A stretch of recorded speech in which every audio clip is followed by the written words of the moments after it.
Des joies et des passions. Mon frère, quand tu as une vertu, et quand elle est ta vertu, tu ne l'as en commun avec personne.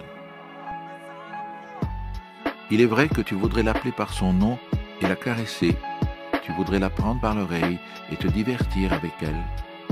Et voici, maintenant, elle aura en commun avec le peuple le nom que tu lui donnes. Tu es devenu peuple et troupeau avec ta vertu. Que ta vertu soit trop haute pour la familiarité des dénominations, et s'il te faut parler d'elle, n'aie pas honte de balbutier. Parle donc et balbutie, ceci est mon bien que j'aime.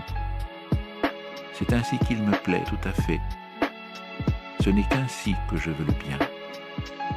Je ne le veux point tel le commandement d'un Dieu, ni telle une loi et une nécessité humaine. Qu'il ne me soit point un indicateur vers des terres supérieures et vers des paradis. C'est une vertu terrestre que j'aime. Il y a en elle peu de sagesse et moins encore de sens commun. Mais cet oiseau s'est construit son nid auprès de moi. C'est pourquoi je l'aime avec tendresse. Maintenant il couve chez moi ses œufs dorés. C'est ainsi que tu dois balbutier et louer ta vertu. Autrefois, tu avais des passions et tu les appelais des maux, mais maintenant, tu n'as plus que tes vertus. Elles naquirent de tes passions. Tu apportes dans ces passions ton but le plus élevé. Alors, elles devinrent tes vertus et tes joies. Et quand même tu serais de la race des colériques ou des voluptueux, des sectaires ou des vindicatifs, toute ta passion finirait par devenir des vertus, tous tes démons, des anges. Jadis, tu avais dans ta cave des chiens sauvages, mais ils sont devenus des oiseaux et d'aimables chanteurs. C'est avec tes poisons que tu t'es préparé ton baume.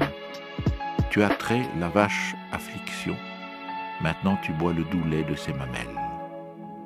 Et rien de mal ne naît plus de toi, si ce n'est le mal qui naît de la lutte de tes vertus. Mon frère, quand tu as du bonheur, c'est que tu as une vertu et rien autre chose. Tu passes ainsi plus facilement sur le pot. C'est une distinction que d'avoir beaucoup de vertus, mais c'est un sort bien dur.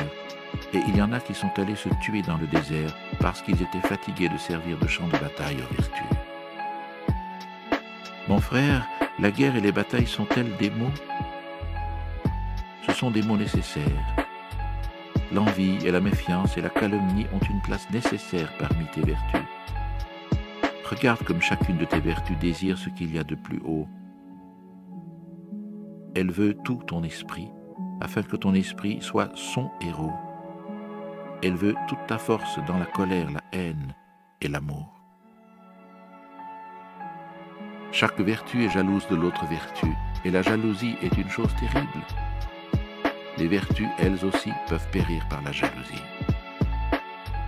Celui qu'enveloppe la flamme de la jalousie, pareil au scorpion, finit par tourner contre lui-même le dard empoisonné. Hélas, mon frère, ne vis-tu jamais une vertu se calomnier et se détruire elle-même? L'homme est quelque chose qui doit être surmonté.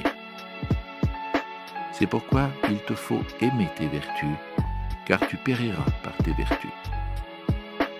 Ainsi parlait Zarathustra.